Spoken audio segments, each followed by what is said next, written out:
Welcome to Saulcast. Today we're talking about Season 5, Episode 5 of Better Call Saul, titled Dedicado a Max. I'm Gil. I'm Adam. I'm Alun. And before we jump into the recap, I just wanted to say I came across some good news this morning. Apparently, I've been spreading some misinformation. So we learned earlier in the year that next season, Season 6 of Better Call Saul, will be the final season. And on multiple occasions, I've said it's going to be 10 episodes. Not true. Apparently, it's going to be 13 episodes. Now, that's good news. When you said you've been spreading, I was sure you were going to say coronavirus, and I wasn't very happy. No. Only to the folks in the studio here. Wait, that's us. So, actually, this means there's going to be a total of 63 episodes of Better Call Saul. Adam, do you know how many episodes of Breaking Bad there were? 60. 62. So the child show, the sister show, or the spinoff, is going to have more episodes than the original. does El Camino count as a Breaking Bad episode? It would actually be sort of 2 episodes, just going by length. So maybe we'll get a Better Call Saul Gene-focused film at the end of this. We'll see. Without further ado, though, let's jump into Episode 5. We'll start with the Kim and Saul storyline before jumping over to Mike. The episode starts out with some construction workers getting ready to tear down Mr. Acker's house. It's a great opening scene where you see them kind of circled up, and then Saul pokes his head in and wants them to make sure they're at the right address. They're supposed to be at 1130 Arroyo Vista. Saul and Mr. Acker claim, no, this is 1240. When they go to check the mailbox, the numbers have been scratched off. A cop shows up. They even check the letters in the mailbox, and they're addressed to 1240 Arroyo Vista. So this was a hilarious scene, but it also confirms we've been trying to understand with Kim and Saul, what's the play here? Is he fighting on Mr. Acker's behalf against Mesa Verde? And I think this confirms that's what they're doing, right? Yeah. I guess she just wants him to fight for real and try to undermine her own client. That's right. Which sounds very unethical. Unethical, and we've been saying, when is Kim going to step on a landmine? She keeps trying these different schemes, always to some degree putting her career at risk, and it's starting to feel like this might be the one that tears things apart, or at least is a big step in that direction. We see Kim at a meeting with Mesa Verde. She's meeting with Kevin and Paige.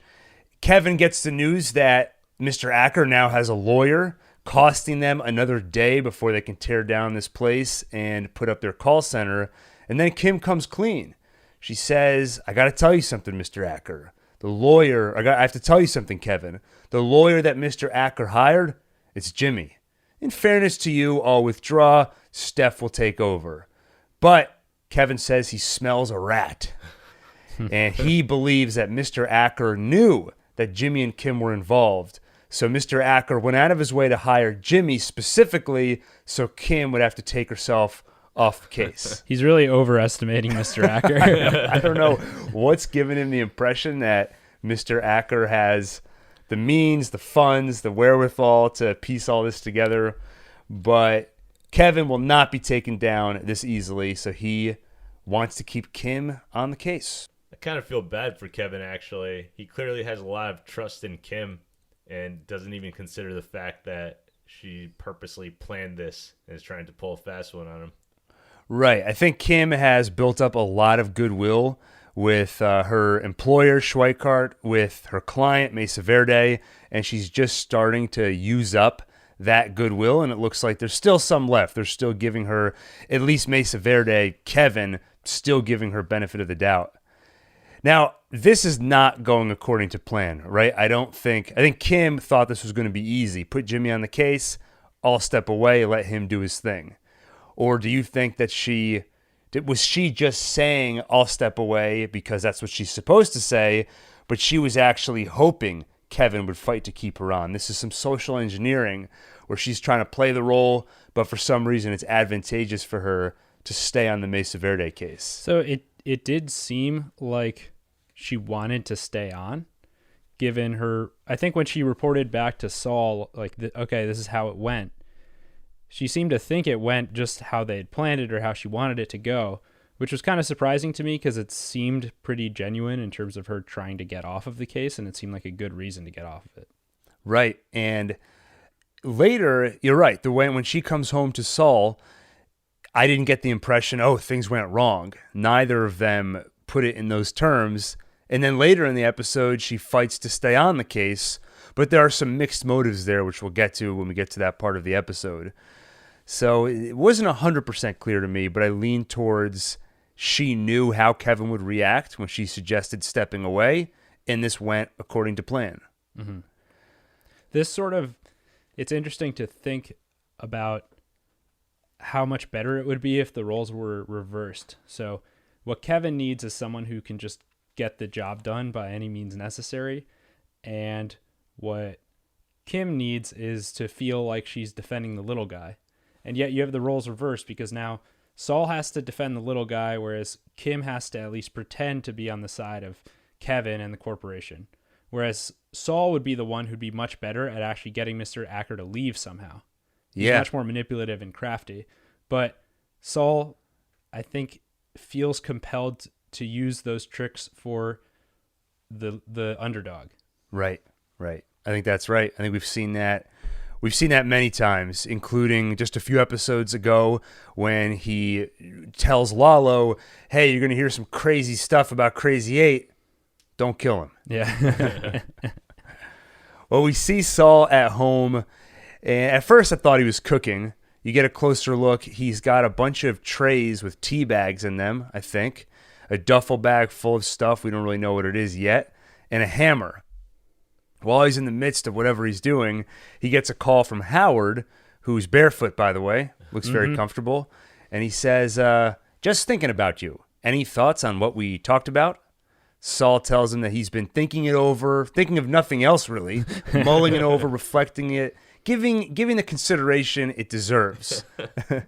And when Howard asks if he has any conclusions yet, Saul doesn't commit to anything yet. And of course, he's talking about the job offer.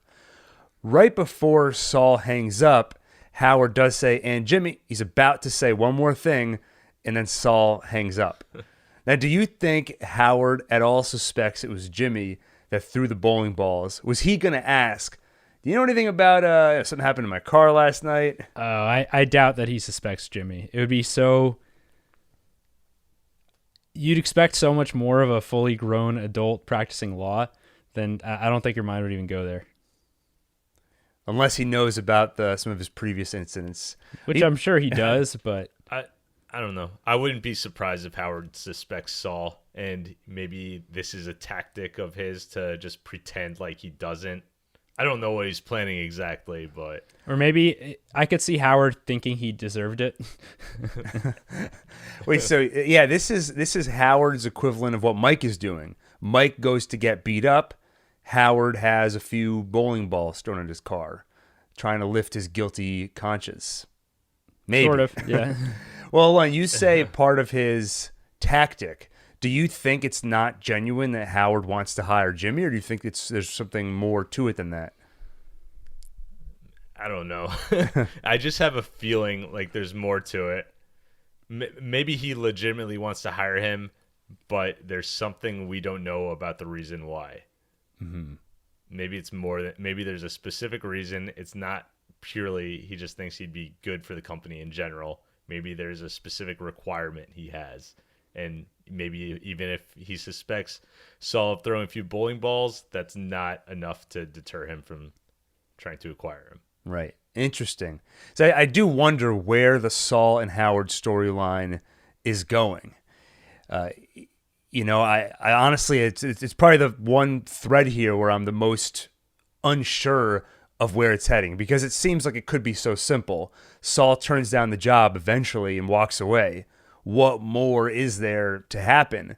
I could see it maybe blowing up where Saul is just sick of Howard pestering him about this job, and instead of simply saying no and walking away, he unloads on Howard, unloads all of the frustrations he has and the emotions that he has intertwined with Howard and Chuck, and maybe Howard ends up being a sort of emotional collateral in Jimmy's transformation into Saul. I'm not sure. I don't know. Any speculation or thoughts on where this could be heading?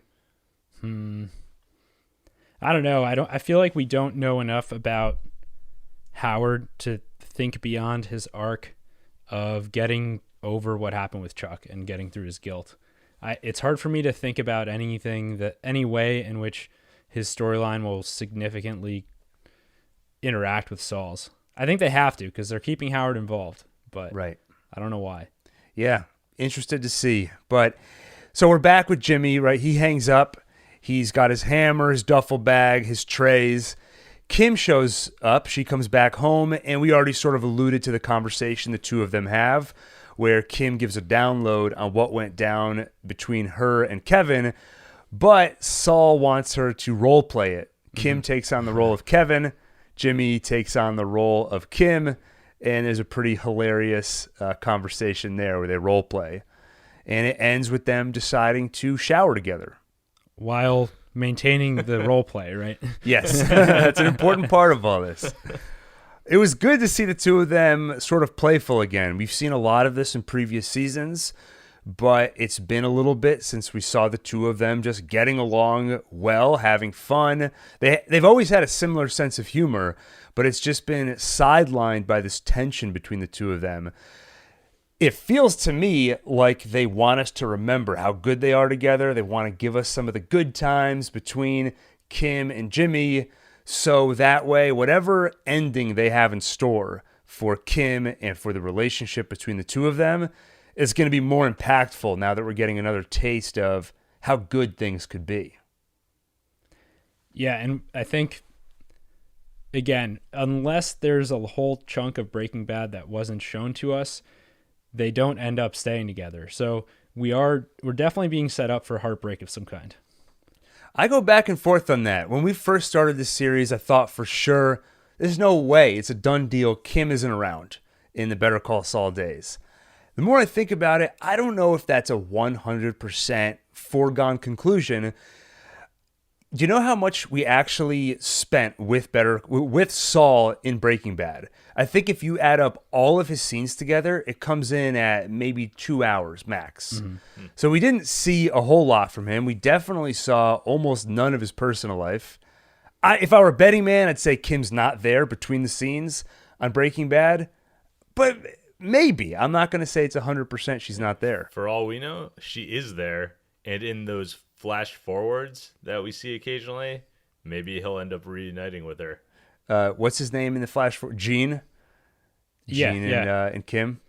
Maybe. That feels like such a stretch. Mainly because I'm so trained not to expect happy endings from this show. But with El Camino, we got a pretty happy ending. So maybe Vince Gilligan and team are Peter Gould. Maybe they're starting to change their tune. They've gone soft. Yeah. We go back to the construction site, Mr. Acker's house, and we find out what Jimmy was cooking up in his apartment. He was making fake stuff to discover underground for an archaeologist. A bunch of clay and pots and stuff.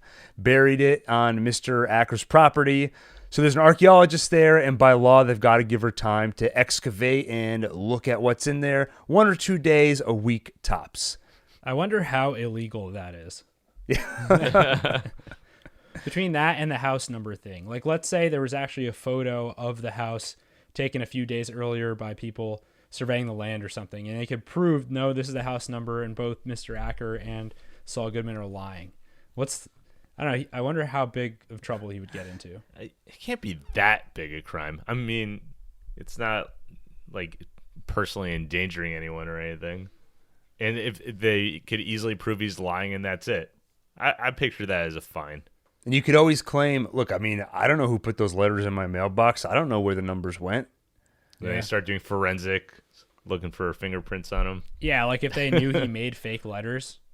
Yeah. I don't know. He's so thorough. Like, he takes things so far that it might end up being more evidence against him. Any lawyers that are listening, write in and let us know what the offense would be if you were caught doing these sort of Saul antics we see here. Asking for a friend. So we see this is kind of one example of the many tactics they use here. We see Kim in her law office. There's sort of a montage where more and more claims keep coming in from Mr. Acker's side. She keeps assigning each claim to somebody else on her team. We see Jimmy take a bunch of smoke detectors, pull out the little radioactive material, and with Mr. Acker's help, they walk around his property. Very clever little rope in their pants so they can drop the radioactive material out without the cops noticing what they're up to. Because it looks like it's now under surveillance, but they still find a way to get that stuff out there. They spray paint Jesus on the wall, claim there's a miracle, so busloads of Christian folks show up to witness this. So what was your favorite tactic we saw here in this montage? There was the clay archaeological stuff, the scratching numbers off the mailbox, radioactive material, or spray paint Jesus. I loved the radioactive material one. I thought it was so clever. Yeah, that's mine too. I just love the way they go outside pretending like they're just getting some fresh air.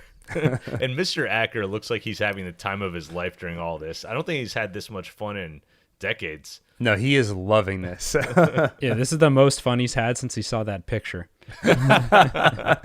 Hey, Jimmy, you got another copy of that photograph? So Kevin, he's not happy with all this. He tells Kim, bottom line this for me. And Rich jumps in and says, so that's Kim's boss, what if there were a way to turn this around on them? Basically, let's go for the other lot, like Kim suggested originally. And it would be so easy for them. Kevin could take that other lot, move on, it's over. But when have you ever known Kevin to back down? He's not that kind of guy. He's not that kind of guy. That call center is not moving one goddamn inch. So he's not backing down. He wants to keep the lot. He wants to keep fighting Mr. Acker. So I think at this point we could safely say things are not going according to Kim and Jimmy's plan. Well, back home, Kim and Jimmy are catching up.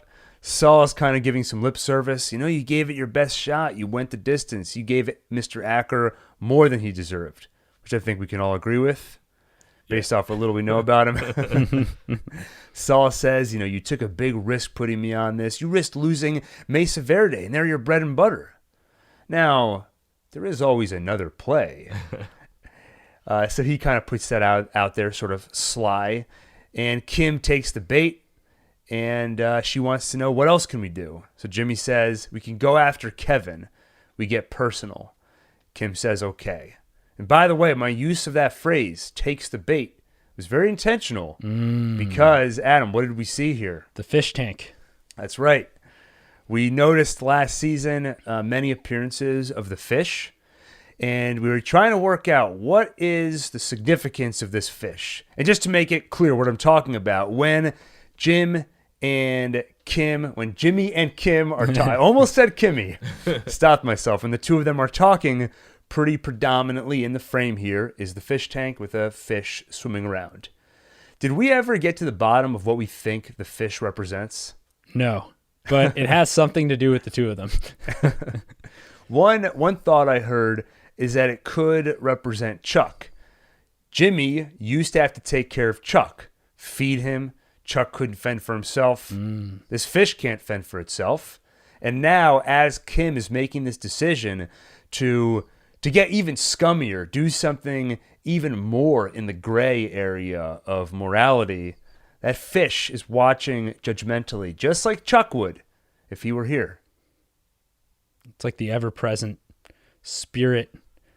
It's like what could have been Jimmy's conscience. Right. Just kind of stuck in the tank there, floating around. Exactly. It's become a little pet. That's right. It's crazy for Kim to keep going after this, right? And do you think she even consciously knows why she's fighting so hard at this point? Is it so important that Mr. Acker not lose that land? Because now it's going to a whole other level. If they're going to bring a criminal element in here, look into Kevin's personal history, try and blackmail him or whatever they're going to do, she's going further and further into this rabbit hole. Why is she doing it? And do you think she even knows why she's doing it? I think she's stubborn. I think she doesn't like the implication that she's a bad person. And so Mr. Acker's words seem to have a big effect on her and make her feel like she had something to prove. And I also think that she simply just can't not follow through on something she set her mind to. She seems like she has more in common with Kevin than she'd like to believe. They both don't want to lose no matter what. Right. She's already committed to this, and she can't give up now. It's sort of, I think, Adam, what you said is the spark, where Mr. Acker says you're just doing these quote-unquote good things because you think it balances the scales, makes you a good person. She feels called out, so she says, I'm not going to back down. I'm going to help Mr. Acker. I think that's the spark that sets it off. And then I think to Alun's point, she doesn't want to back down now that she's started, even if she doesn't fully remember or understand why she's heading down this path. I think that's a theme of this show and Breaking Bad. I don't know if Walt was being totally honest with himself through his whole journey. Maybe at first it was, I need money for my family, but then it's, I want to win. I want to build an empire. I think that's true for a lot of people in the Breaking Bad universe. Also, back on that point of trying to do good things to sort of balance the scales, it's funny how often that accusation is getting thrown around here, because Kim gets accused of it, and I think to some degree it might be true. Gus gets accused of it by Mike. We'll talk about that later. I think to some degree that maybe in that case it's not true. I think we've discussed whether or not Howard's doing that. Maybe out of guilt he's trying to give Jimmy this job offer. The one person where I don't think I would levy that accusation is Jimmy or Saul. I don't know if he's felt the need to, quote unquote, do something good to get rid of some guilt. And in a way, I think that maybe makes him similar to Gus. He's pretty comfortable with who he is, at least in that regard. But I don't know, just an idea I'm toying with. I don't know if you think there's anything to that. No, I agree. I think Saul knows who he is too. That's him adopting his new name was in a way him embracing who he really is. And it's clear that it really seems he has no lingering feelings or guilt or anything bad about what happened to Chuck. Mm-hmm. And that's kind of, if he operated like the rest of these people we're talking about, you would think that he'd try to do something to compensate for what happened or to assuage his guilt, but I don't think he has any. Yeah, agreed. Well, Jimmy and Kim go to the place that you would go to have a meeting with a criminal element. They go back to the nail salon, and they meet with Mr. X, also known as Sobchak, played by Stephen Ogg, a great character actor who we saw in episode 9 of Better Call Saul. He was one of the guys that competed with Mike for the gig of basically being the bodyguard for Baseball Card Guy. Adam, I know you've got a great impression of that guy. My cards. That guy. And they send him to go find some dirt on Kevin, and he's unsuccessful. He comes back and he says the guy's an Eagle Scout with a 6-figure income. Only thing he found was a DUI from 34 years ago when he was in college. Kim is not satisfied with this answer. She presses and she wants to know the details, which is what I love when Better Call Saul peels back the curtain. Most other shows, you have this guy, Mr. X, will go in and he'll report back with his findings. Here, we learn a little bit about how he did that. We find out that he showed up at Kevin's house, pretended to be security, got inside, gave himself a self-guided tour of his domicile, shows pictures of documents. Kim goes through all that, gets a big smile on her face. Clearly, she spotted something. Also, just want to point out, love the Sobchak character. Right before he leaves, he has his own suggestion, Okay, we didn't find any dirt, but get this. I get 2 more guys who know how to handle themselves. And we roll up to the subject in an unmarked van. We grab him, put him in a bag. We take him out to the desert. And at the end of the day, the banker's giving you everything you're after. He really doesn't know why they're doing this. No. I love that, though. That's when you're at a job interview and you're trying to show how creative you can be. He wanted this job, right? So he's coming up with solutions. But also very similar to what happens to Saul when Walt and Jesse get their hands on him in Breaking Bad. So I have an interesting theory about this guy, or about this character. When we first learned that Saul was going to hire someone to do something like this, I thought it might be Bill Burr's character, Kubi, from Breaking Bad, because we know that at some point they end up becoming associates, and there's some reason to actually believe that he was supposed to be Bill Burr, because before the season, Bill Burr said he was going to appear on this season, but then he couldn't because of some kind of personal life issue. I think someone close to him passed away, and so he ended up not doing it. But I think he was originally cast for this role. That would be my theory. Oh, interesting, because they did do the "you're about to see a Breaking Bad character" thing, where they sort of obscure who you're seeing for a little bit. You see somebody in the distance get out of a car. I was waiting for the revelation of who it is, and we were both thinking it could be Bill Burr. But short of Bill Burr, this is a great guy to bring in there. And I hope we see more of this character, only because that actor is so much fun. Yeah. So next up, we see Kim in her office looking at some close-up photos of the Mesa Verde logo, the guy and the horse. She seems to be further reviewing whatever she spotted in the pictures from Mr. X. She's interrupted by Richard Schweikart, her boss, who tells her that he's going to kick her off the Mesa Verde case. When she wants to know why, he says that sometimes the less said, the better.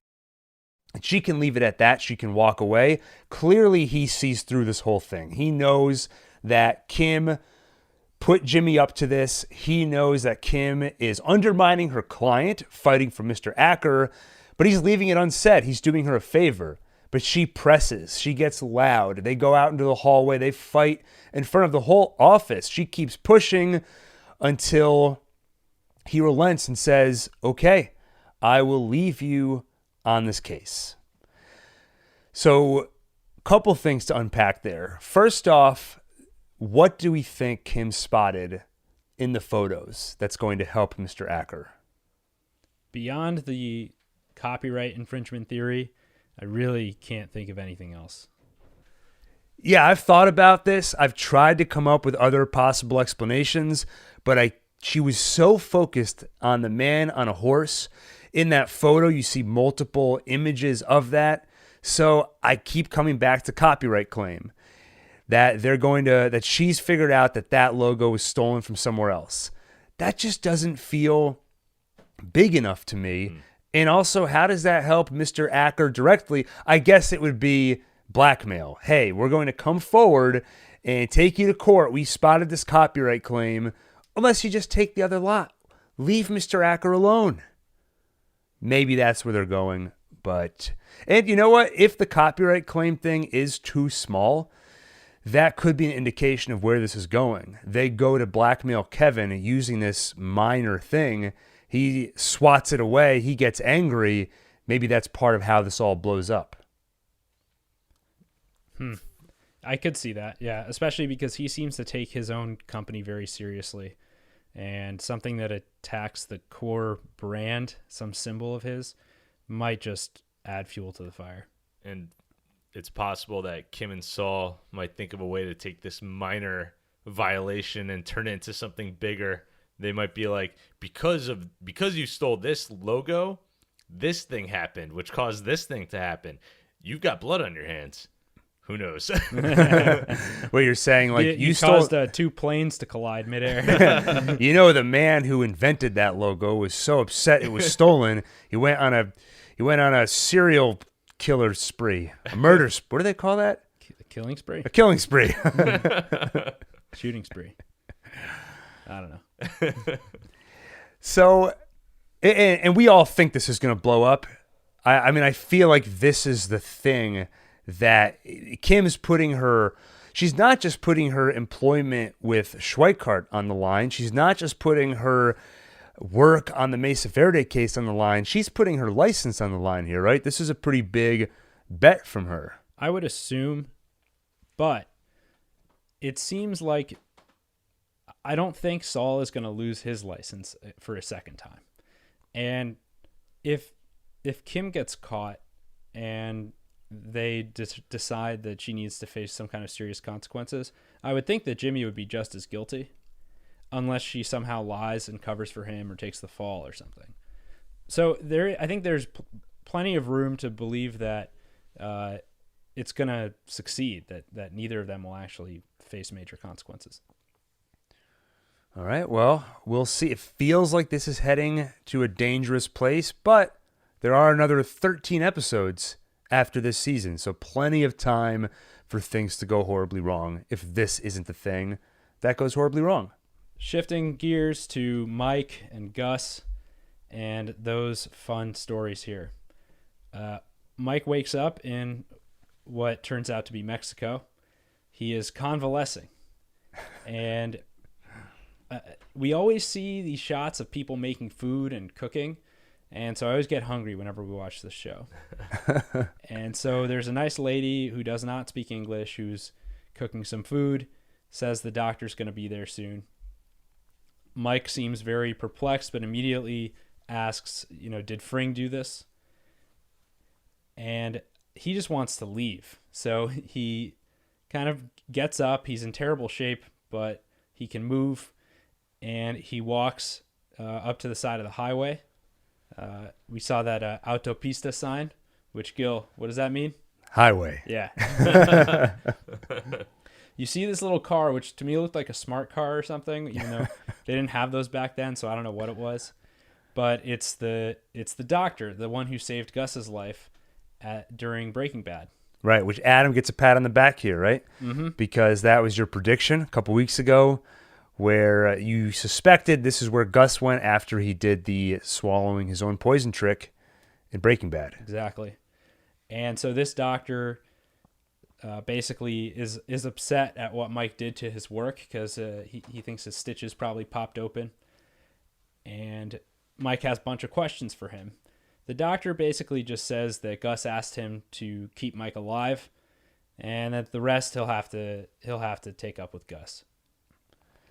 And do we I don't know if this was made clear in the show, I'm trying to remember, but do we know how Mike logistically got from where he was to where he is now? Was the doctor the one surveilling him, or who? I doubt the doctor was. Right. I don't know. It probably just one of Gus's goons. One of his henchmen. Could have been Victor or Tyrus. Yeah. The two named henchmen. Yeah. Because the only other one we know is Mike. And so he couldn't have found himself. And he's just becoming a henchman.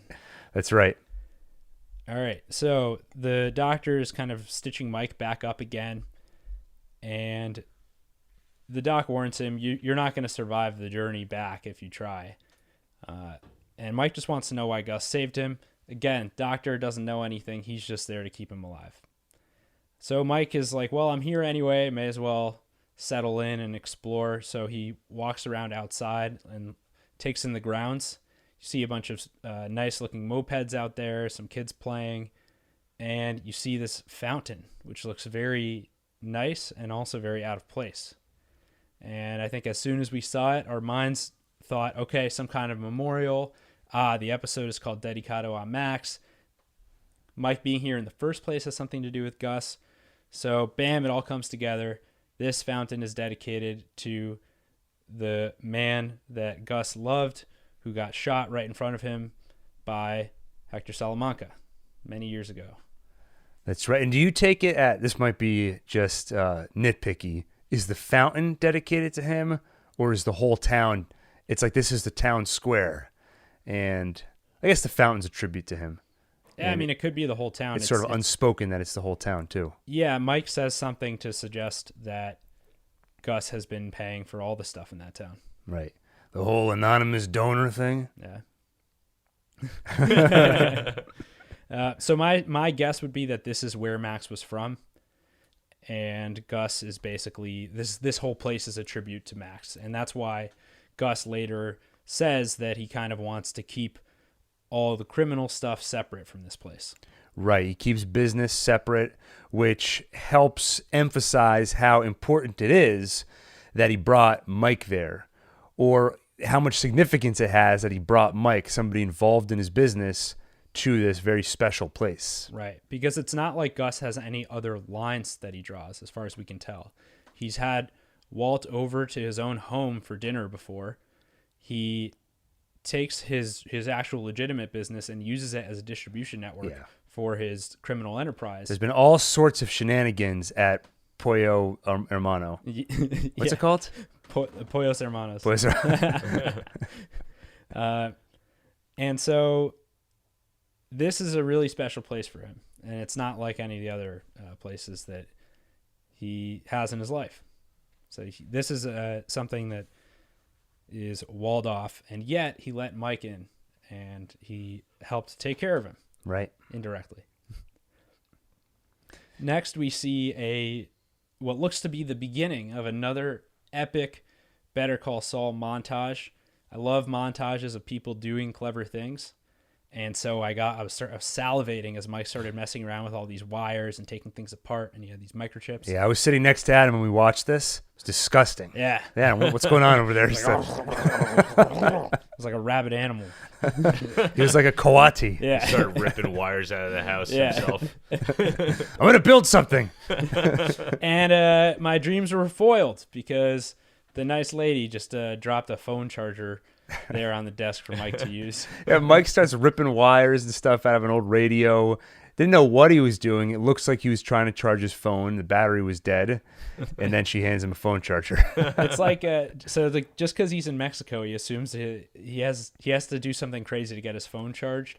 Reminds me of Arrested Development when Buster thinks he's escaped to Mexico and he's hiding under a trampoline for some sunlight or for some shade. And his housekeeper comes up to him and says, "What are you doing down here?" And Buster goes, "I'm trying to find a place to live." This is Mike hiding under the trampoline. I thought maybe it was if you're staying over at someone's house, maybe, and you don't know them that well, and then you realize you don't have your phone charger on you, you're too uncomfortable to ask for one, so you start ripping wires out of the wall and try to build your own. So Mike's just being a little shy, I think. You know, it's a lucky coincidence she had the right type of charger, because back then, a lot of phones had different types of proprietary ports back then. So yeah, you think it's bad now? Back then, it was even worse. I don't think it's so bad right now. We just have USB-C and Lightning. Yeah, but the USB-C as a standard is still only a couple years. Yeah, we're getting there though. Yeah. That's our tech guy chiming in. Anything else to say about that memorial? Why the fountain? Why the color of that rock? Everything about it. It's, for Gus, there must be something very particular and a lot of intention behind it. Let me think about the water. So we know that Gus, he didn't drown. What was the name of the guy that Hector and all of them work for? Don Eladio. He didn't drown Don Eladio, but Don Eladio did fall in water when he died. Poison, yeah. And everything ended where it began, right? So right by that pool is where Max was originally killed. That's where every single person in that organization later gets killed. Yeah, so it all comes back to that pool, which is full of water. But if that were the case, that's like saying, here's a little here's a little diorama of how you died. That's my dedication. I mean, for Gus, that wouldn't be that weird. Here's a little figure of you, Max, right here. This is where here's a flip book. If this you flip is me celebrating as everyone gets poisoned. This is a flip book of Hector dying over and over in different kind of funny ways. Look, you can even see his little bell in the background. All right, Adam, though, why the fountain? Do you have? I feel like you've got a theory on this. No, Oh, No theory. I just think it was very cool looking, very peaceful. And we see Gus, when Gus later shows up, we see him just standing there reflecting on it. And it reminded me of the time I visited the Vietnam Memorial in Washington, D.C. And I remember seeing people there who were like clearly Vietnam vets just standing there staring at it for like a half hour. And it just really, and also the stone there and that memorial is like really dark black too, similar to this. And so I think Gus is just standing there just grieving again. Yeah. And this, as you were talking, that just reminded me, so much of Breaking Bad was about the collateral damage from Walt. What happens to this whole town now that their anonymous donor is gone?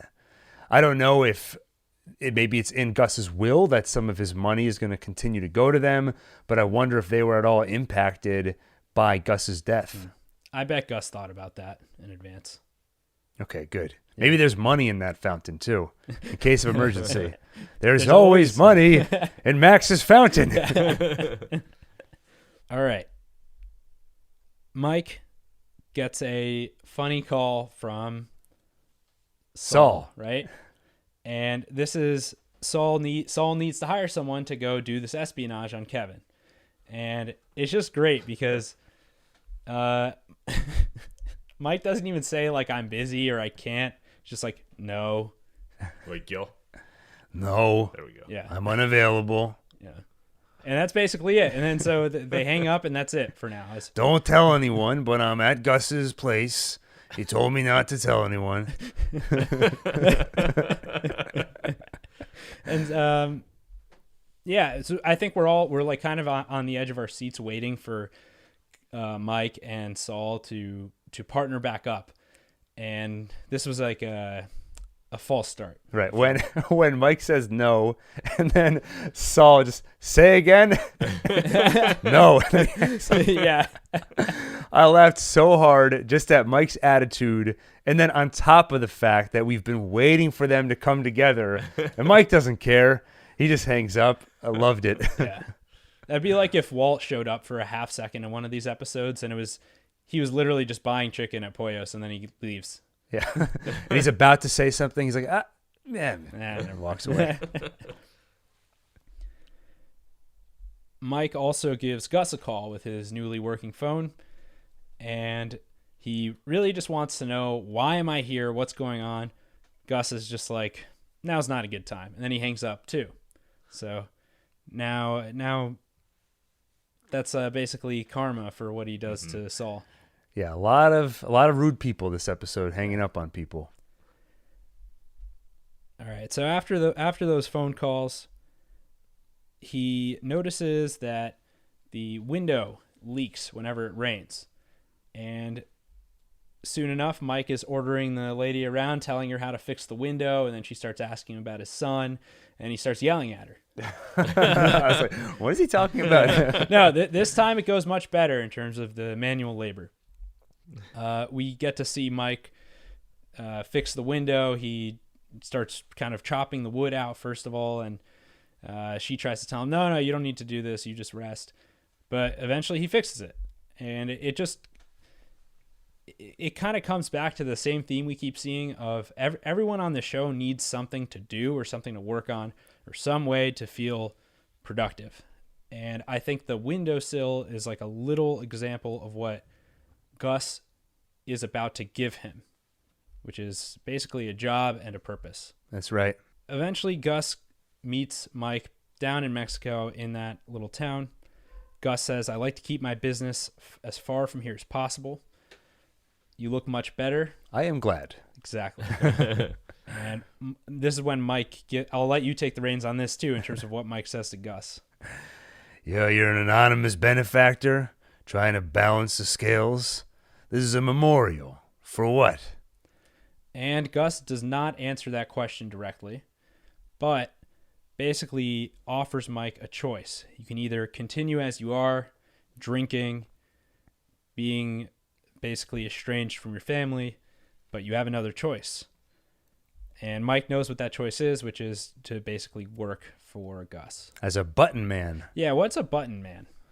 I mean, from context, It sounds like following orders. Yeah. You tell me which button to push, I push it. And Gus says, I'm in a war. I need a I need a soldier. And he says, you know what the Salamancas are. I am different. Why me? Because I believe you understand. Understand what? Revenge. Yeah. Bow, wow, wow. Boom, boom, boom, boom. What are the Salamancas? Mike knows what the Salamancas are. Just a bunch of thugs?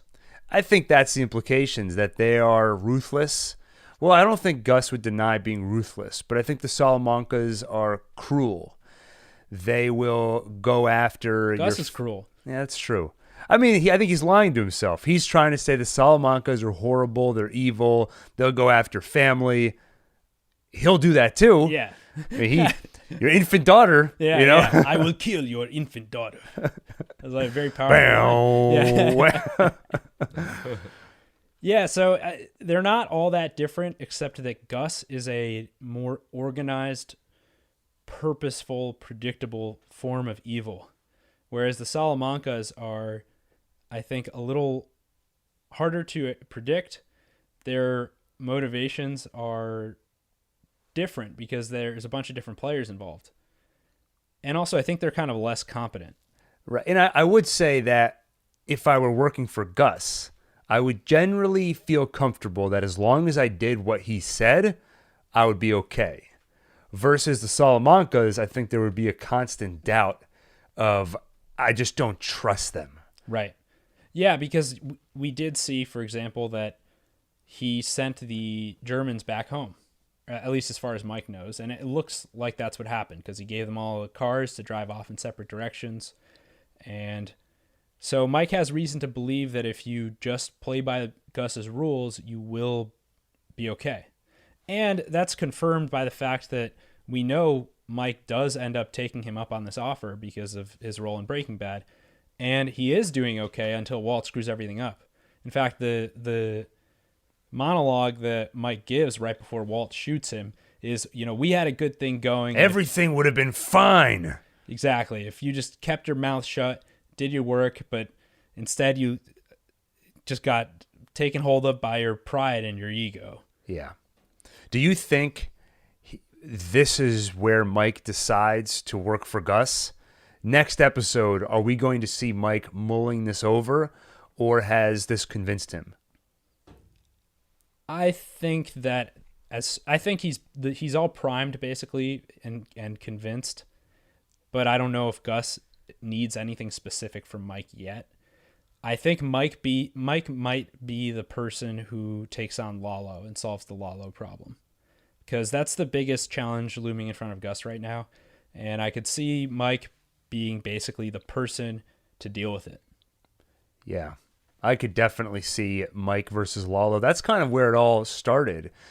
Lalo's first collision with this world was following Mike around last season. And I think Mike's the guy to take him on, which makes me concerned we know Saul's going to be okay, but I wonder how at odds he will be with Mike. Or if from the beginning it'll be clear to Mike, Saul's a lawyer, they're paying him, they're threatening him, he doesn't have a choice in the matter. Or will Mike see him as an enemy? I hope not. I want them to get along. Yeah. But yeah, I think this is a big turning point for Mike. So I think one thing we've been coming to terms with is that Mike hasn't always been the Mike that we knew in Breaking Bad. And the Mike we're seeing right now is actually a different Mike. This is the formative stages of that really competent fixer man that we met later.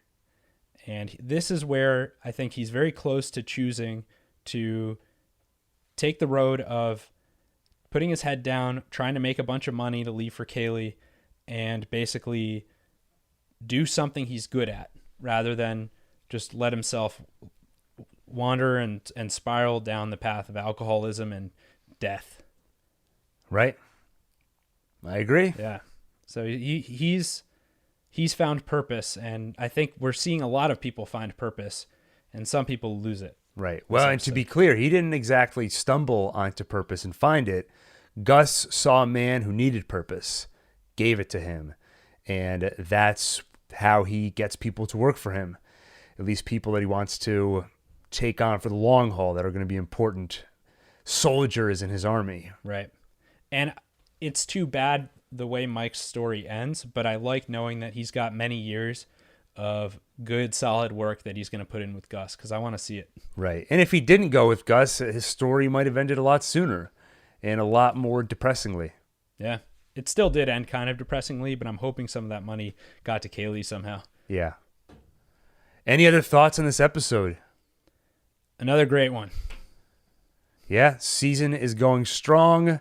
My only hope, and we don't watch the Next Time On previews. I like to go in completely unsullied. And sorry, Adam, for making me think of Game of Thrones. I know. So I don't know if Lalo and Nacho will appear next episode. I very much hope they do. And I don't know if we're about to enter the second half of the season. Does that mean things are going to ramp up in some way? Either way, can't wait to see what's coming our way next week. And with that, I think we can wrap up today's episode of Saulcast. So, few things to plug. Number one, we always do our instant takes earlier in the week, right after the episode airs. One cool thing we've been doing lately is we've been putting those up as videos on our YouTube channel, OneTake. When we're able to, we've actually been doing them live shortly after the episode airs. So if you follow the link in the description, subscribe to our channel, hit the bell icon, you'll get notified when we go live. You can join, interact with us, and be part of the conversation. There's also a bunch of other fun stuff on that channel. We cover Westworld, we cover devs, we talk about movie news in general, as slow as it may be right now with this whole COVID-19 thing going on. So you're going to want to subscribe. And last plug, if you're enjoying this podcast, do us a quick favor, jump into the Apple Podcast app, leave a rating, leave a review. We'll give you a shout out on the show. We really appreciate it. It makes all of us so happy and is super motivating to keep this show going and keep these episodes coming. Adam, any final word? Those live streams are a lot of fun.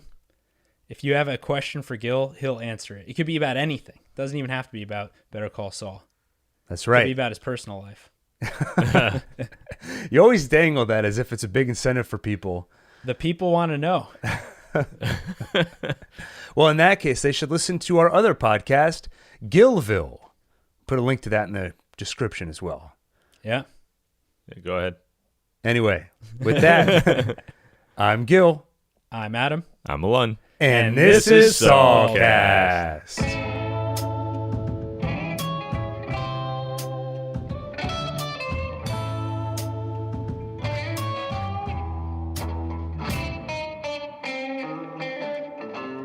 Enough flip-flopping. You get down in the mud with Saul, or Up on the horse with Kevin. that's right.